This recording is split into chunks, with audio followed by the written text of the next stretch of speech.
Hey guys, welcome back. So I cannot believe that we are already in May. I feel like I say this every month, but every month it continues to be true, which is that the days and the weeks seem to fly by. You blink and next thing you know, it's the first of a new month. So that said, it's about time for another wrap up, don't you think? Okay, so in the month of April, I ended up reading 10 books, which is really great as of late because I have been in, I wouldn't necessarily call it a reading slump. It's just that over the past few months, reading has been a little bit deprioritized for me just because I've had so much going on in my personal life between being pregnant and moving and just stuff and life in general. I've been reading, but just not as much or as vigorous as I did months before. That said, the fact that I read 10 books this month, which is about on par with what I typically do, or at least used to do before the last few months, it felt really good to get back into that. So that said, I wanted to obviously put out a reading update, a what I read for the month of April, and really just have an excuse to talk about all the books that I read. So that said, let's go ahead and jump into the books. So like I mentioned, I ended up reading 10 books. As per usual, they were a mix of genres and they were also a mix of physical, audio, and ebooks. And so I'm trying to remember what the breakdown is. I believe 4 of them were cozies. 5 of them, is my math right? Yeah, 5 of them were romance, and then the last one is kind of like a romantic suspense. It was a J.D. Robb book, spoiler alert. Don't really know where to categorize that, but we're gonna go romantic suspense for now. So let's go ahead and run through the books. I guess just starting in order of when I read them the longest ago up until the most recent. I'm basically gonna look at my Goodreads because 1, I can't remember the books because pregnancy brain, and 2, I just don't trust myself to recollect all of the books that I read. So I'm gonna make it a little easier on myself if you guys don't mind. But yes, let's start off with the first book that I read, which is called The Wall of Winnipeg by Mariana Zapata. Now, gotta be totally honest, I had seen this book going around for months, and I figured I might like it. I've heard great things about Mariana Zapata, but I just didn't necessarily pick it up, and let me tell you why. And it's the stupidest reason, you guys, but it's because it is a sports romance, but not hockey themed. I know that's absurd, but I gotta keep it real with you. Anyway, as you've guessed already, this is a sports themed romance. I would actually go a step further and say that is a sports themed bully romance because the hero, for a good portion of the book, is actually a very reserved, closed-off jerk to our heroine. So, quick rundown. We've got our girl Vanessa, who is the personal assistant to this guy named Aiden, who is a professional football player, obviously on a professional team. And she has been making plans essentially to finally quit one day so she can go off and do her own thing. And basically he makes the decision really easy for her because she absolutely gets fed up with his behavior. Again, he's such a jerk. Even beyond that, he just doesn't care. He doesn't show any emotion. He's very closed off. And the fact that she's been working for him for so long and he's still yet to even say good morning to her, you know, that's just the final straw. So anyway, she ends up walking out on him and is like, you know what, it doesn't even matter. Screw it, 2 weeks, I'm just gonna go off.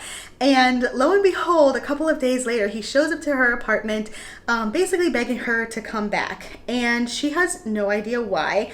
Well, turns out he actually needs her help. In fact, he wants to basically propose a fake marriage so that he is able to stay in the country because he is from Canada living in the United States, and his work visa is a little rocky, and so obviously marrying someone will solidify his status. And so naturally she thinks he's crazy for even propositioning such thing. 1, because it's illegal. She's very by the book. And then 2, like, she doesn't like him at all. She despises him. She tells him such. Anyway, naturally, she ends up agreeing, or else we wouldn't have a plot line. And as most arranged marriages go, they end up having a thing for each other.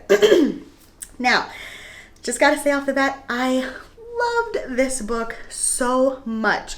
Like I said, it's my first Mariana Zapata, so I had no idea going into it what to expect. It's only after I read this book that I was kind of looking up reviews, and they basically just co-signed exactly what I thought, which is that this was a slow burn, super slow burn. Like, oh my gosh, the most anguishing but still compelling read. And I feel like any romances that do slow burns, it's very impressive because it's so easy to just throw some sex on the page, throw the characters together so they have chemistry, and just call it a day.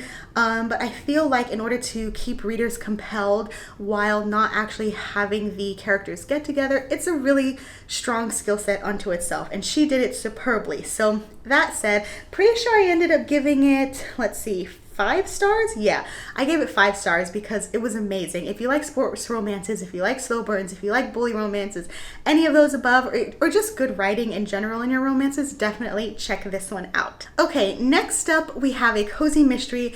I'm not gonna harp on this one as much because I tend to binge these intermittently, and so it's not gonna come as any surprise to you all, but it was actually the Falcon Always Wings Twice, which is part of the Meg Langslow series. It's actually book number 27 in the series, and I believe at this point I've read about 90% of the series, which is devastating for me because it's such my comfort read. As you guys know, it's my favorite cozy mystery series, and if I'm all caught up, I don't know what I'm gonna do with myself. But anyway, in this one, I actually thought it was really compelling because it is centered around a Renaissance fair that Meg is obviously taking part of, doing her blacksmithing thing.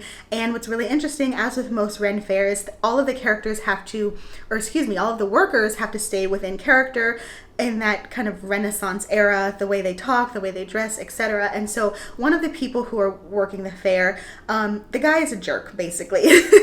And he ends up being murdered. Meg obviously is trying to find out who it is. As usual, she's got a couple of reasons why. The main reason, though, is because it's her grandmother Cordelia's whole affair. And so she knows that she doesn't want this murder to essentially taint the Renaissance fair, because up until this point, it's doing really well, and they want to make sure that they can bring it back for another year, so Meg steps in.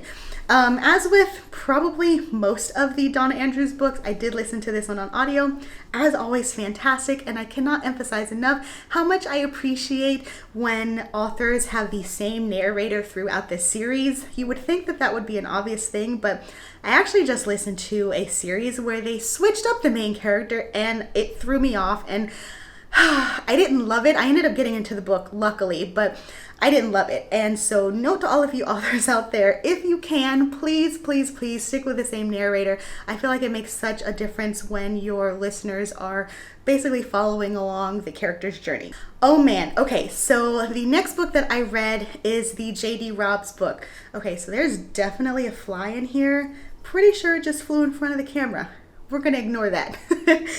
Anyway, the next book that I read is a J.D. Robb's book, Origin and Death, which is number 21 in the series. This is super exciting for me, guys, because if you've been following along, you'll know that last year I participated in the In-Depth Read-Along, which is basically to just read as many of the books in the series as possible. Luckily, even though I binge the hell out of them, I'm still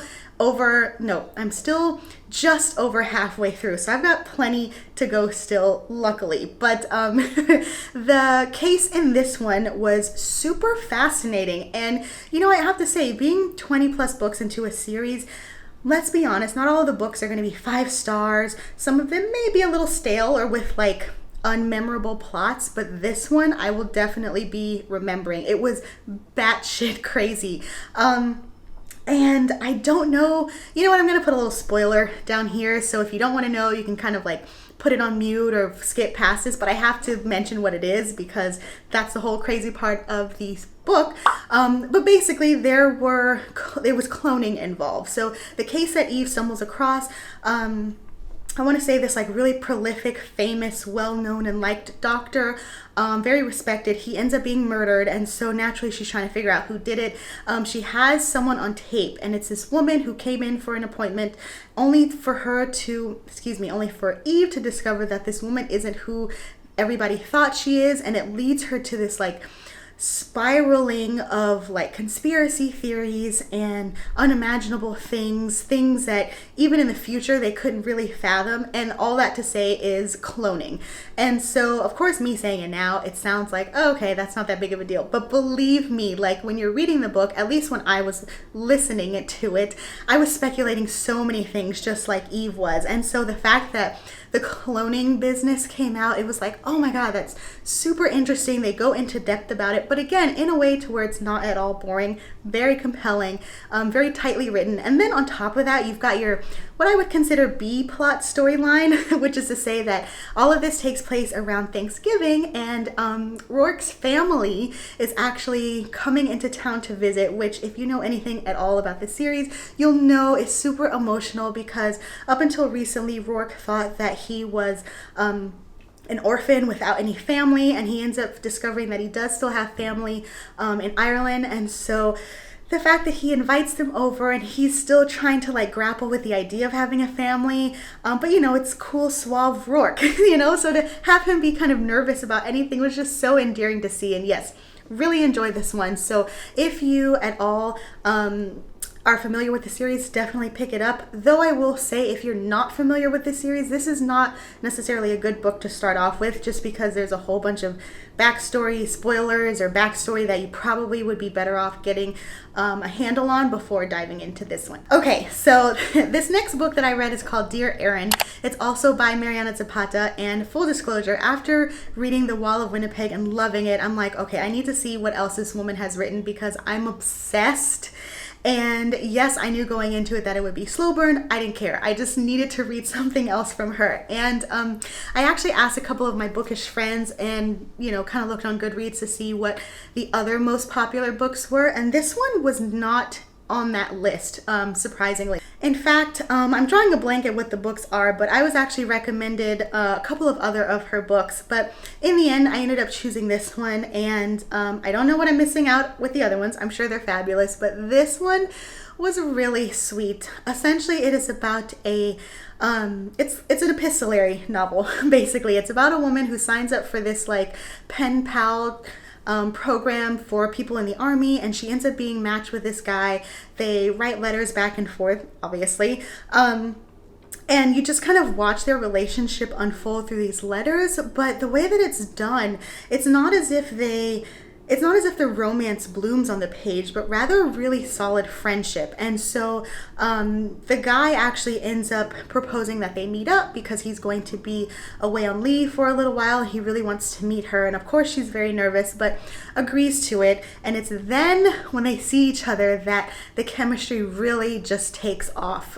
Because up until that point, each of them had kind of started to develop feelings for one another, but that wasn't necessarily conveyed through their emails, which I really appreciated.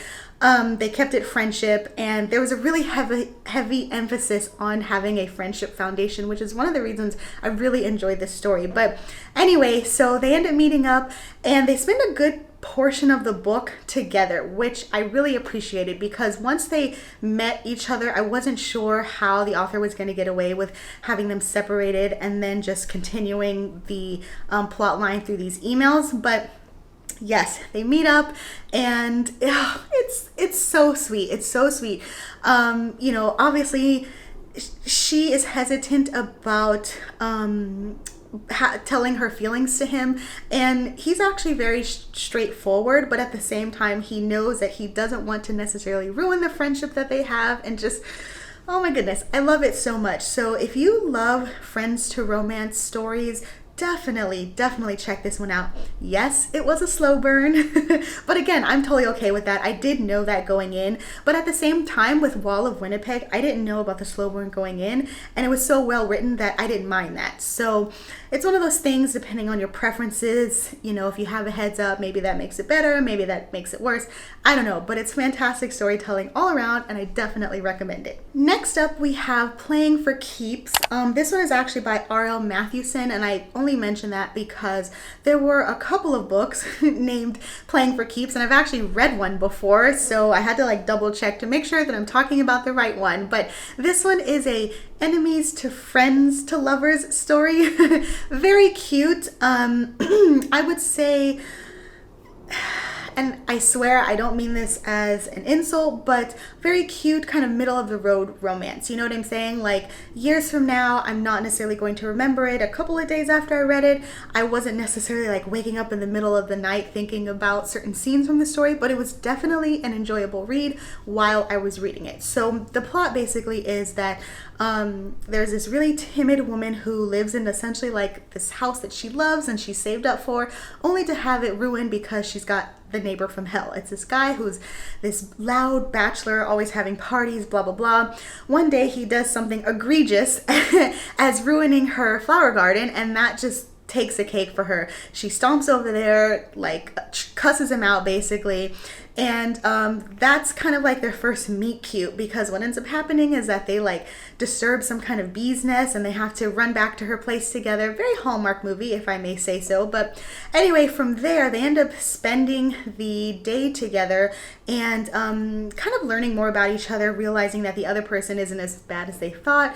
And so because they actually also happen to work together, they forge a friendship basically. And that's where the like enemies to friends part come in, because their friendship is like immediate, almost like unrealistically so.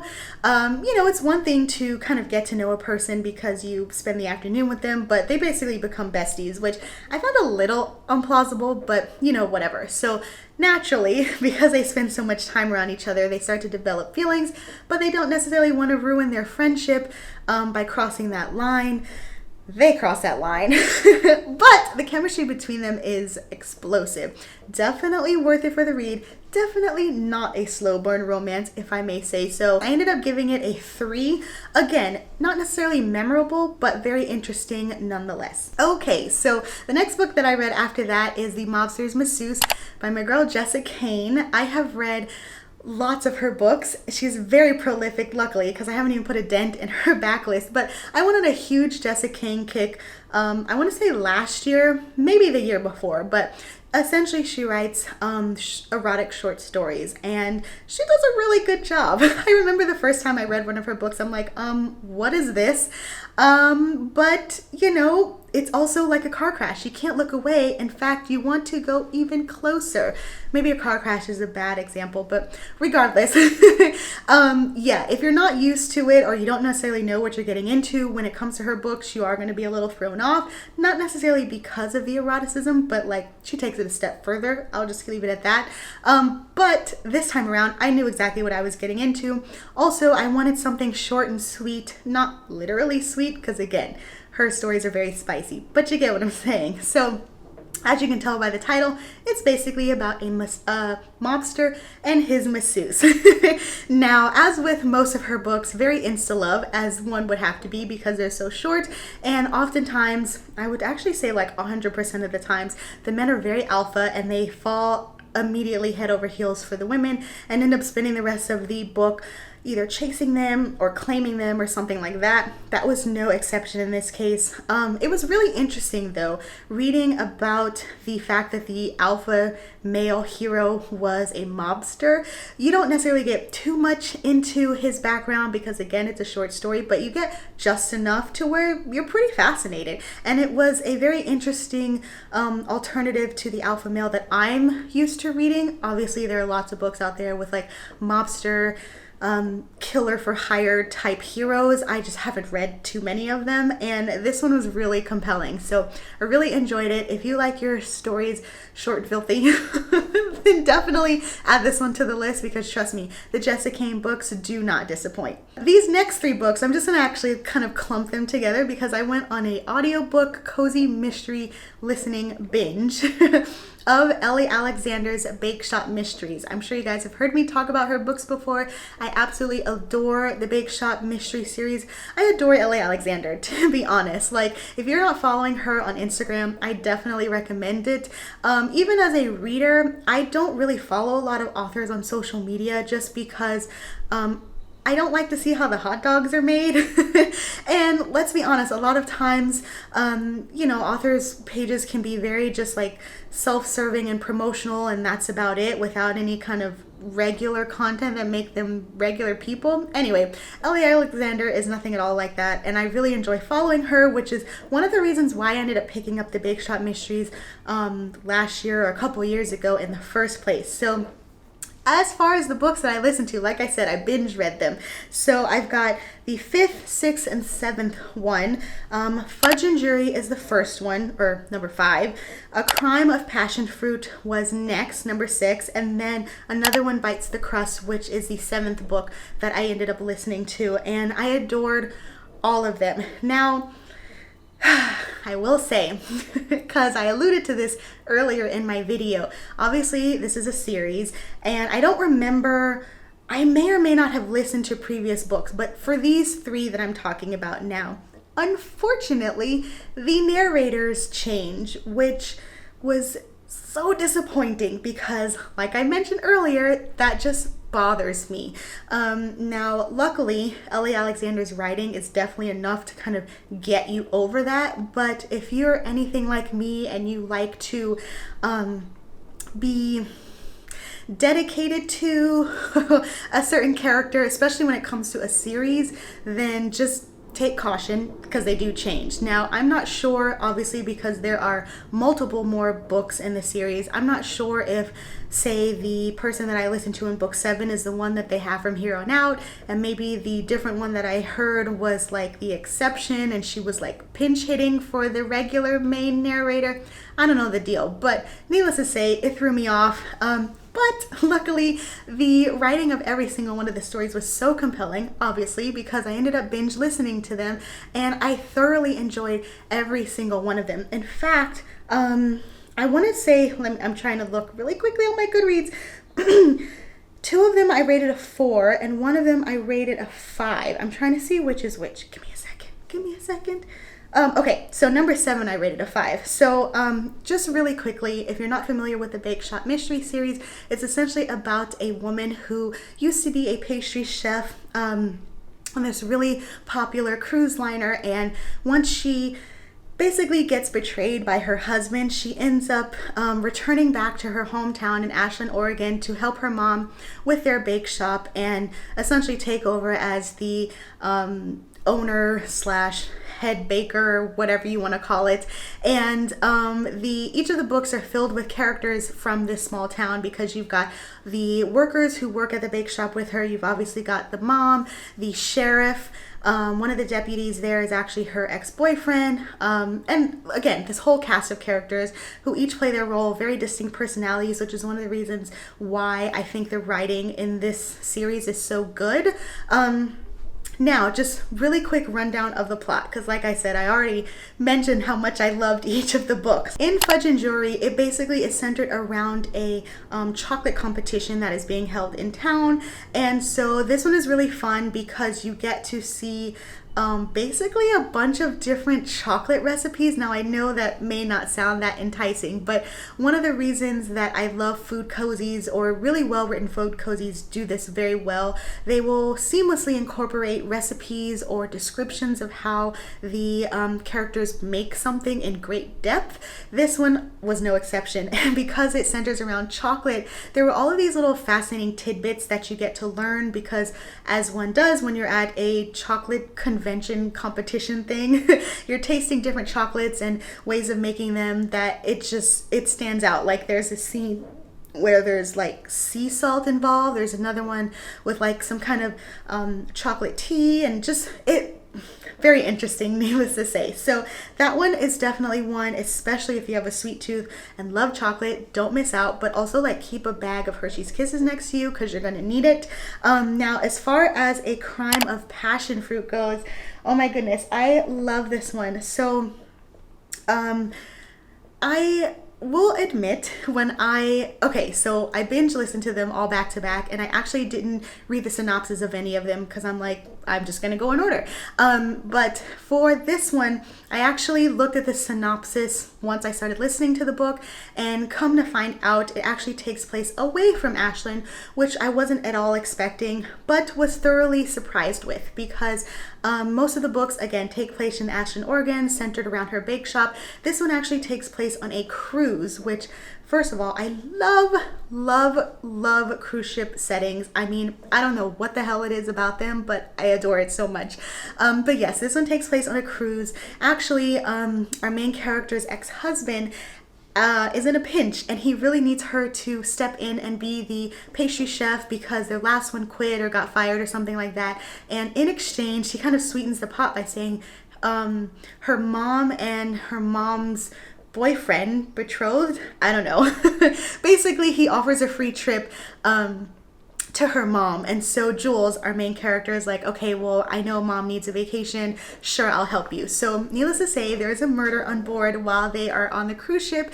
And I just really love the change of scenery. I didn't think that I would, because I had become so attached to Ashlyn, and it's like so picturesque. I just wanted to stay there longer. But I think that it was good timing for Jules to switch it up and go somewhere else for a couple of reasons. One, obviously, it's so it doesn't make the town stale, but then two, it's so that you get some time to essentially miss Ashlyn, and that's exactly what happened in this case. Okay, so lastly, in that trilogy of books that I read, it's book number 7, Another One Bites the Crust. This is the one that I ended up rating 5 stars, and that is so rare when it comes to me and cozy mysteries, because as much as I love them, because they are series, I tend to rate them as 3s or 4s if I like them, because they're enjoyable, but at the same time, again, not super memorable, or, you know, I don't necessarily think that I would ever reread them, just because it's like one and done. You know, it's more so I rate the series as a whole rather than the individual books. So that said, when I do have a book that's a cozy mystery that's a 5-star, you know that it blew me out of the water, just like this one did. And the reason that I rated it so high is because of the side characters. I actually just had a video out talking about my favorite cozy mystery side characters, and Lance, if you watch that video, Lance was mentioned in it. And if you don't know who that is, Lance is essentially the artistic director in Ashlyn, Oregon, who's kind of like forced himself, not like that, but forced his friendship on Jules. And, you know, she has come to accept him basically, and they're friends, but he's very over dramatic and very thespian and over the top, and that's exactly why I love him. But okay, so the main plot in this one is that Lance is essentially framed for murder. So naturally, you know, Juliet has to prove that it wasn't him. However, part of her isn't sure if it's him or not, and that really just like blew me out of the water, because I felt like, at least in my head, because I loved Lance so much, I assumed everybody else did. But Jules was not 100% on board with Lance, which was so fascinating and frustrating to read about, because I'm like, girl, do you really think he is capable of doing this? Like, how could you second guess what your friend is saying? And like, I actually got upset a few times because it just seems so egregious that she wouldn't believe him. Now, don't get me wrong. Again, Lance is very over the top, but Juliet is one of those people, one of those very few people in his life where he can kind of let down that facade and be real and speak truthfully to her. And when he comes to her and is like, I didn't do this, then you should believe him. Anyway, yeah, so that's the main reason why I rated this 5 stars, because it wasn't even necessarily about the murder. We know all cozy mysteries have that. You know, every now and again, I'll kind of be surprised at who the killer is, but more often than not, it's the B plot or the outside things happening that really make the cozy mystery stand out to me. And it was this, Lance's friendship in this case, that really made it stand out. So that said, I'm trying to think, if you're not familiar with the series. I don't necessarily know I would start with this one, only because I feel like you need to have a foundation of Juliet and Lance's friendship, or understand Lance's personality, in order for this book to really hit home like it hit with me. But that said, if you've read one or two and you're kind of familiar with the lay of the land and the characters, definitely read this one. You can kind of skip the other ones in between, because there's no like cliffhanger or anything. But yeah, I loved it so much. 5 stars, recommend. Last book, 10th book that I ended up reading is called All or Nothing. This is actually part of the Seattle Whaler series. It's the first book in the series, and it's a hockey romance. You guys know I love me some hockey romances. And this book was no exception. To be honest, the author ended up reaching out to me asking if I would read and review the first 2 books in the series. I ended up reading the first one. I have not started the second one yet, but loved it. Like, my personal opinion, I would have bought this myself, or got it from Kindle Unlimited all on my own. First of all, because it's a hockey romance. But it was that good, and I highly recommend it if you like sports romances, if you like hockey romances. Now, I will say, in full disclosure, the plot isn't the most original, but hey, I'm totally fine with that when it comes to romance tropes, cozy mystery tropes. I mean, that's why they call them tropes. It's the writing that makes them kind of stand out, and the character development. So in this case, we've got 2 people, obviously, but they end up hooking up in this one-night stand, both of them obviously thinking that they wouldn't necessarily see each other again. And so lo and behold, a couple of months later, not only do they see each other again, but they actually semi-work together. And by work together, I mean that our heroine is the coach's assistant, coach of the hockey team, and then our hero is actually the newest player who was recently transferred over, or recently drafted, I guess, onto said hockey team. Now, one of the things that I loved about this book was the heroine's insistence that they completely stay professional, because she does not at all want to sacrifice her new job. And you know, that was such a breath of fresh air, because as we know, with a lot of office romances, all that shit goes out of the window just so that you can hook up, because you have this intense attraction to the other person. Now, obviously in this case, they do wind up together, but I do like how she said multiple times she takes her job very seriously. You know, even when they work together, she wanted to kind of keep it separate from work, because she wanted to maintain her professionalism, and she wanted to make sure people respected her, and I really like that. So as far as the chemistry goes, obviously between the 2 of them, it was spectacular. So much so that they couldn't keep their hands off of each other. And the hero was very insistent that they be together, and he wanted to be with her. She was the one that was kind of resistant, because again, this is a new job. She doesn't want to mess it up. Another thing that I really liked about it was the male relationships, which, you know, it's something that it's there, but at the same time doesn't necessarily stand out. And by that, I mean that, like I mentioned, the hero was newly drafted onto this new team. A lot of times, especially when it comes to sports, there are alpha men and, you know, trying to show that you're the strongest, or not going to take shit from anybody. And so that ends up causing like a little bit of like tension between teammates. But there was not a hint of that. And that, I really enjoyed that. It was a breath of fresh air. In fact, our hero came onto the team totally respecting his other teammates, really looking up to the captain, and vice versa. There were some people on the team who, you know, were like, hey man, I followed your career, I really respect you, I'm glad that we are working together. There were a couple of scenes actually where he invited the guys over to hang out, and he went to their place. Now, naturally, this is a setup so that our couple can, you know, be at the same party and kind of have their conflict/tension. But regardless, it was still nice to have this kind of bromance happening, because, you know, a lot of times you see women friendships reflected in romance, very tight, like girl best friends, but not necessarily when it comes to men. They either have to be like siblings or childhood friends or something like that. A lot of times there's a lot of animosity, again, in something as high stakes as sports, but that wasn't the case here, and I really enjoyed it. So that said, if you like, again, hockey romance, sports romance, but I would say beyond that, romances that feature no conflict friendships, definitely check it out. Because again, aside from the men having their relationships, friendships, our heroine actually has a couple of gal pals, and there's no drama there. You know, maybe it's because I've read too many of these, but every time there is a new female friend introduced, part of me is like, oh, I hope this doesn't turn out to bite the character in the ass where the person stabs him in the back. Again, you know, you don't have any of that, so don't have to worry about that. You can just enjoy the clean, the dirty. You can enjoy the romance, enjoy the hockey.